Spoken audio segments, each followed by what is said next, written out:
नमस्कार, मी हर्षदास home garden या YouTube चॅनलमधून बोलते आहे. तर आता हे बघा, हे सगळं पावसाने खूप घाण झालेलं आहे. तर ते सगळं आता मी हे साफ करते आहे. बघू शकता. तर होतं काय, पाऊस पडून गेल्यानंतर आहे ना, जी माती, चिखल, धूळ जे काही आहे ना, तर ते सगळं हे असं सगळं चिकटून बसतं आणि मग नंतर त्याच्यामधनं सटका लावतं. आणि जी वयोवृद्ध मंडळी आहे, तर ते पावसाने कधी कधी असं म्हणजे घसरून वगैरे पडायची भीती असते. मग त्यासाठी मी काय करते, तर हे व्यवस्थित सगळं झाडून घेते. बघा, हे सर्व झाडून घेतलं आहे.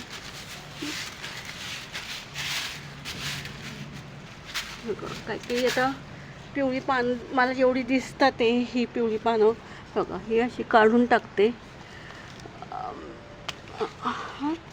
जेवढी जमतील तेवढी पिवळी पानं काढतेच आहे मी.